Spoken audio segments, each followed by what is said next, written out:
Hi friends, எல்லாருக்கும் வணக்கம். இன்னைக்கு எப்பவும் போல ஒரு சூப்பரான விலாக் தான் ஷேர் பண்ணிக்கிறேன். கண்டிப்பா இன்ட்ரெஸ்டிங்காவும், உங்களுக்கு யூஸ்ஃபுல்லாவும் இருக்கும்.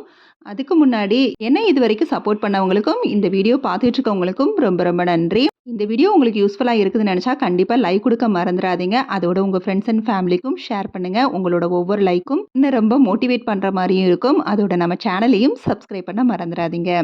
இந்த வீடியோல கிச்சனுக்காக சில திங்ஸ் வாங்கினேன். அதையும், அதோட சின்ன சின்ன கிச்சன் கிளீனிங் ஒர்க்கையும் உங்ககிட்ட நான் ஷேர் பண்ணியிருக்கிறேன். ஹேர் பேக்குக்கு வெந்தயம், கருஞ்சீரகம் 2யும் நைட்டே ஊற வச்சிருந்தேன். நல்லா ஊறி வந்துருச்சு. இதை இப்போ வந்து மிக்ஸர் ஜார்ல தான் அரைக்க போறேன். அதோட ஒரு கைப்பிடி அளவு செம்பருத்தி இலையும், 4 செம்பருத்தி பூவையும் சேர்த்து ஊற வச்ச தண்ணியிலேயே வந்து நல்லா அரைச்சு எடுத்துருக்கிறேன். இதை நம்ம வடிகட்டி அந்த தண்ணியை மட்டும் வந்து தேய்க்கலாம். அப்படி இல்லைனா இப்படியே பேஸ்ட்டாகவும் அப்ளை பண்ணலாம். நான் பேஸ்ட்டாக தான் அப்ளை பண்ணியிருக்கிறேன். சூப்பரான ஹேர் பேக்கெல்லாம் போட்டு வெளி வேலைகள் கொஞ்சம் இருந்துச்சு. அதை முடிச்சு கிச்சனுக்கு சின்ன சின்ன திங்ஸ் வாங்க வேண்டியிருந்துச்சு. அதையும் கையோட வாங்கிட்டு வந்தாச்சு. அந்த கிச்சன் ப்ராடக்ட்ஸ் தான் உங்ககிட்ட நான் ஷேர் பண்ணியிருக்கிறேன். ரொம்பலாம் எடுக்கிறது இல்லை. நான் அப்பப்போ வீடியோவில் சொல்கிற மாதிரி தான் நான் வந்து கொஞ்சம் கொஞ்சமாக தான் வந்து எல்லா திங்ஸையும் வந்து எடுப்பேன். என்னோட சேவிங்ஸ் எப்படி இருக்கும்னு உங்ககிட்ட நான் ஆல்ரெடி பழைய வீடியோஸில் சொல்லியிருக்கிறேன்.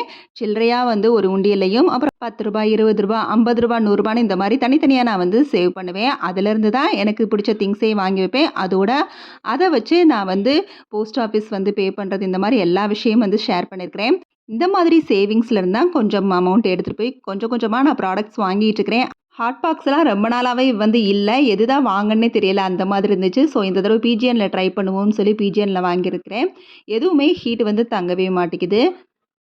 ஸோ அதுக்கப்புறம் ரொம்ப நாளாக நினச்சி வச்சுட்டு இருந்த ஒரு பொருள்னால் இந்த கெட்டில் தான். ஸோ அடிக்கடி வந்து ஒவ்வொரு டைம் சாப்பிட்றப்ப வந்து கொஞ்சமாக வார்ம் வாட்டர் வந்து குடிக்க வேண்டியது இருக்குது. ஸோ அதனாலேயே வந்து எனக்கு ரெகுலராக வந்து இது வந்து தேவைப்படும். இதை ரொம்ப நாளாக வாங்கணும்னு நினச்சிட்டே இருக்கேன். நம்மளோட சேவிங்ஸ் இந்த மாதிரி கொஞ்சம் கொஞ்சமாக வாங்குவோங்கிற மாதிரி இன்றைக்கி வந்து இந்த கெட்டில் வந்து 780 வந்து வாங்கியாச்சு. அப்புறம் எப்பவும் போல் அந்த கண்ணாடி பாட்டிலாம் கொஞ்சம் கொஞ்சமாக சேர்த்துட்டு இருக்கேன்னு சொன்னேன்ல. ஸோ கண்ணாடி பாட்டில் கிராசரிக்காக இன்றைக்கி கொஞ்சம் ஒரு ஒரு 4 பாட்டில் அளவு வாங்கினேன். நான் வாங்குகிற கண்ணாடி பாட்டில்ஸ்லாம் வந்து 140, 92 அந்த சைஸை பொறுத்து ரேட்டுமே கொஞ்சம் ரீசனபிளாக இருக்கும். ஸோ அந்த மாதிரி தான் அதுவுமே வந்து 4 பாட்டில்ஸ், அந்த 2 பாட்டில்ஸ் இந்த மாதிரி தான் நான் வந்து வாங்கிட்டுருக்கிறேன். மொத்தமாக வாங்குறதுக்கு அமௌண்ட்டும் வந்து நம்மளுக்கு அந்த அளவுக்கு பட்ஜெட்டுக்கு வந்து ஒத்து வராது. ஸோ இந்த மாதிரி தான் இப்போ வந்து பிளாஸ்டிக் எல்லாம் அவாய்ட் பண்ணிட்டு கொஞ்சம் கொஞ்சமாக வந்து கிளாஸ் கண்டெய்னர்ஸ் எல்லாம் வந்து வாங்க ஸ்டார்ட் பண்ணியிருக்கிறேன். அது மட்டும் இல்லாமல் சேஃபாக இருக்கும், நம்ம சேஃபாக யூஸ் பண்ணுவோம்னு நினைக்கிறவங்க மட்டும் இந்த மாதிரி கிளாஸ் ஐட்டங்கள் வந்து வாங்குங்க. இப்போ நான் என்ன பண்ணிகிட்ருக்கேன் அப்படின்னா, ஒரு 1 மந்த்தாவே வந்து நான் சரியாக வந்து எந்த ஒரு கிளீனிங் ஒர்க்கையும் வந்து பார்க்கல. ஸோ ஆயில் பாட்டில்லாம் அப்பப்போ தீர்ந்தாலே நான் ரீஃபில் பண்ணுறதுக்கு முன்னாடி வாஷ் பண்ணிட்டு தான் பண்ணுவேன். இப்போ 1½ மாதம் ஆச்சு நான் வந்து நல்ல பாட்டிலே வாஷ் பண்ணுறதில்ல.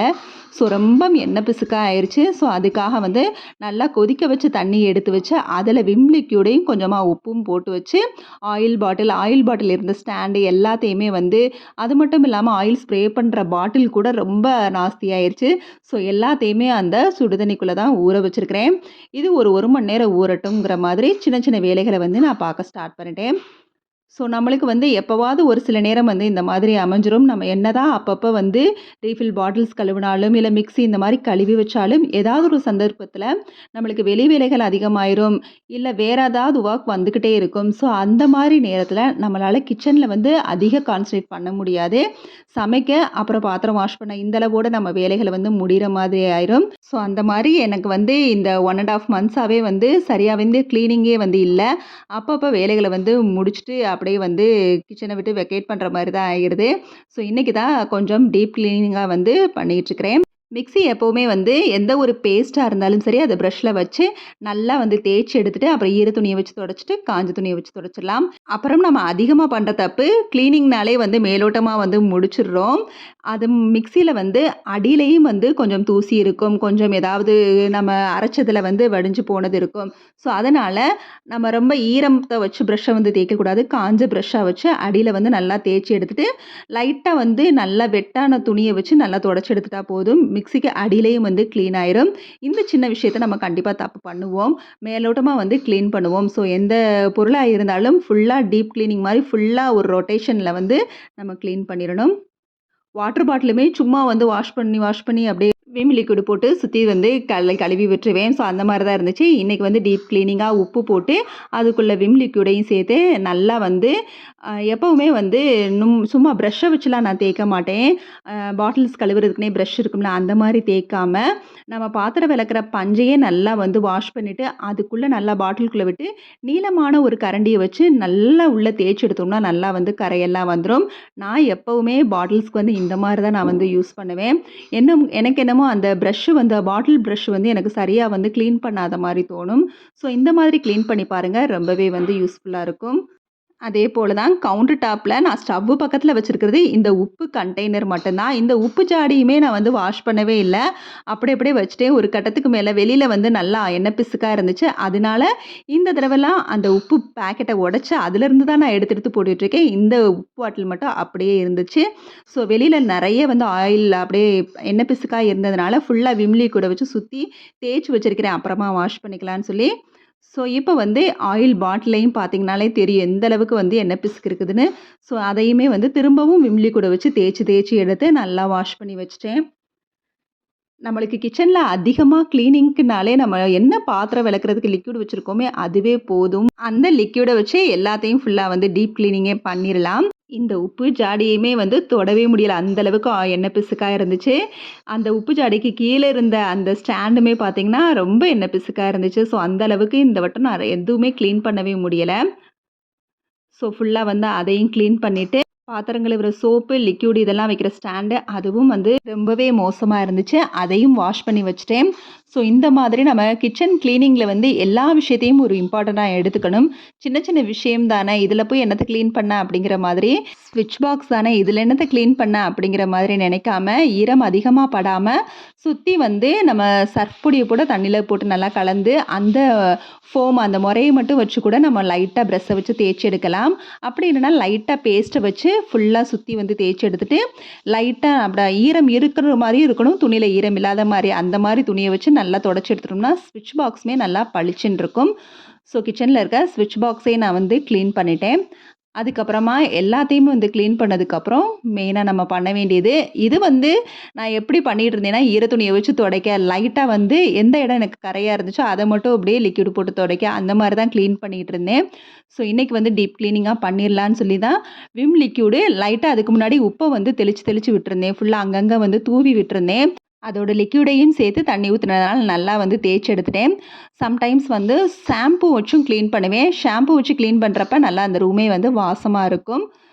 ஸோ அதிகமாக நான் வந்து யூஸ் பண்ணுறது இந்த லிக்விட் மட்டும்தான். அதோட உப்பும் நான் வீடு துடைக்கிறப்ப கூட உப்பையும் சேர்த்து தான் நான் வந்து போட்டு துடைப்பேன். அந்தளவுக்கு உப்பு வந்து ஒரு கிருமி நாசினி. ஸோ ஃபுல்லாக வந்து க்ளீன் பண்ணியாச்சு. அடுத்ததாக தண்ணி ஊற்றி நல்லா வைப் பண்ணி விட்டுட்டேன். வைப்பர் இப்போ எல்லார்ட்டையுமே இருக்கும். இல்லாதவங்க வாங்கி ட்ரை பண்ணி பாருங்கள். வைப்பர் நம்மளுக்கு ரொம்பவே யூஸ்ஃபுல்லாக இருக்கும். அடுத்ததாக நம்ம மறக்கிற விஷயம் என்ன அப்படின்னா, கிச்சனில் கண்டிப்பாக வந்து இந்த மாதிரி அந்த கார்னரை வந்து நம்ம மறந்துடுவோம். இந்த இடத்துலையும் நம்ம லைட்டாக வந்து நல்லா அந்த ப்ரஷ்ஷை வச்சு தேய்ச்சி எடுத்தோம்னா பார்த்துங்க உங்களுக்கே தெரியும். அப்போ அந்த தேய்க்கிறப்ப தான் தெரியும் எவ்வளவு அழுக்கு அதிலேருந்து வரும்னு சொல்லி. ஸோ அந்த இடத்தையும் வந்து நம்ம மறக்கக்கூடாது. சின்ன விஷயத்தை ஏன் இவ்வளோ டீப்பாக கவனிக்கணும் அப்படிங்கிறதெல்லாம் யோசிக்காமல் நம்ம கிச்சன் நம்ம வந்து எந்தளவுக்கு நம்ம வீடு எந்தளவுக்கு நீட்டாக இருக்குதோ அந்தந்த இடத்தெல்லாம் நம்ம வந்து க்ளீன் பண்ண மறக்கக்கூடாது. ஸ்டவ்வையுமே மேலோட்டமாக வந்து க்ளீன் பண்ணுவோம். அடியில் இந்த மாதிரி அப்பப்போ க்ளீன் பண்ணுறப்பெல்லாம் ஈர துணியை வச்சு சும்மா தொடச்சி எடுத்தாலே போதும். அதுவே நம்மளுக்கு எப்போவுமே வந்து நீட்டாக மெயின்டைன் ஆகும். அப்புறம் டேப் எங்கே இருந்தாலும் அதாவது சிங்க் டேப்னாலும் சரி, நம்ம வாஷ் பேஷன் அலசுகிறப்பவே வந்து வாஷ் பேஷன் டேப்பு, அப்புறம் இந்த சிங்க் டேப்பு எல்லாத்தையுமே நல்லா தேய்ச்சி ப்ரஷ்ஷையும் வச்சு தேய்ச்சி எடுத்துட்டோம் அப்படின்னா சூப்பராக வந்து க்ளீன் ஆயிடும். எப்பவும் வந்து பளிச்சுன்னு இருக்கும். ஸோ ப்ரஷ்ஷை வந்து நம்ம அந்த கார்னர் இடுக்குகள்லாம் நம்மளுக்கு வந்து கிச்சனில் இது ரொம்பவே வந்து ஹெல்ப்ஃபுல்லாக இருக்கும். குக்கர் கழுவுறதுக்கு கூட நம்ம வந்து ப்ரஷ்ஷு வந்து யூஸ் பண்ணுவோம். ஸோ அந்தளவுக்கு ப்ரஷ்ஷு வந்து நம்மளுக்கு ரொம்பவே வந்து கிச்சனில் ஹெல்ப் பண்ணும். எப்பவுமே வந்து நான் சிங்க்கை வந்து வாஷ் பண்ணுறப்ப இந்த மாதிரி கம்பி ப்ரஷ்ஷை வச்சு தான் வாஷ் பண்ணுவேன். அந்த மாதிரி வச்சு வாஷ் பண்ணி பாருங்கள். அந்த சிங்க் வந்து ரொம்பவே பளிச்சுன்னு தெரியும். அதுக்காக சிங்க்கை இன்றைக்கி தான் வாஷ் பண்ணுறீங்களான்னு கேட்காதீங்க. சிங்க்கை வந்து அப்பப்போ நைட்டு நல்லா இந்த மாதிரி நல்லா வாஷ் பண்ணி வச்சுட்டு தண்ணி ஊற்றி விட்டுருவேன். ஏன்னா நம்மளுக்கு அதிகமாக கிருமி சேர்கிற இடம் எது அப்படின்னா சிங்க்கு தான். ஸோ அது வந்து எப்போவுமே வந்து நீட்டாக வச்சுக்குவேன். ஸோ ஃபுல்லாக வந்து தொடச்சி எடுத்ததுக்கப்புறம் எந்தெந்த இடத்துல எதை ஃபிட் பண்ணணுமோ அதை வந்து ஃபிட் பண்ணிட்டேன். சூப்பரா வந்து கிச்சன் வந்து கிளீன் ஆயிருச்சு. அடுத்ததா மெயினா நம்ம மறக்கக்கூடாத விஷயம் என்ன அப்டின்னா, இத வந்து டெய்லியுமே நைட்டு பண்ணணும். இது என்ன அப்டின்னா, நல்லா கொதிக்க வச்ச தண்ணிய ஊத்தி, அதில உப்பும், லிக்யூடும் கொஞ்சம் ஊத்தி, அதில நம்ம கிச்சனுக்கு யூஸ் பண்ற ஸ்க்ரப்பர்ஸ் எல்லாம் இப்டி போட்டு டிக் பண்ணி வச்சுட்டு, கிச்சனுக்கு யூஸ் பண்ற பிரஷ்ஷையும் இப்டி போட்டு டிக் பண்ணி வச்சுட்டு, திரும்பவும் மேல வந்து சுடுதண்ணி ஊத்தி, சிங்க்லயும் கொஞ்சம் சுடுதண்ணிய ஊத்தி விட்டு, அதில உப்பையும் போட்டு வச்சிருக்கிறேன். அதிகமா வந்து ஸ்க்ரப்பர் வந்து நம்ம வந்து யூஸ் பண்ணி இப்படியே பழகியாச்சு. நான் கூட தேங்காய் நார வச்சு கொஞ்ச நாள் ட்ரை பண்ணேன். ஸோ நம்மளுக்கெல்லாம் ரொம்ப வந்து அழுத்தி தேய்க்கிற அந்த பக்குவம்லாம் தெரிய மாட்டேங்குது. அதனால ரெகுலரா வந்து இத வந்து நான் ஃபாலோ பண்ணிடுறேன். ஸோ ஸ்க்ரப்பர் நம்ம யூஸ் பண்ணி பழகுனதுனால வேற வழி இல்ல. ஸோ அத வந்து இப்படி அதிகமா எப்பவும் கிளீன்டா வந்து பார்த்துக்குவோம். ஸோ கிச்சன்ல வந்து ஓரளவு வந்து ரொம்ப நாளா வந்து செய்ய முடியாம கிடந்துச்சே அப்படிங்கிற மாரி ஃபீல் பண்ண கிளீனிங் ஒர்க்க முடிச்சுட்டேன். மெயினா வந்து ஆயில் பாட்டிலும், மிக்ஸியும் ரொம்பவே வந்து மோசமான நிலைமையில இருந்துச்சு. இன்னைக்கு தான் திருப்தியா இருக்குது அத கிளீன் பண்ண உடனே.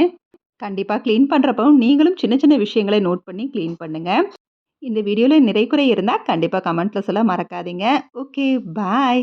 தேங்க்ஸ் ஃபார் வாட்சிங்.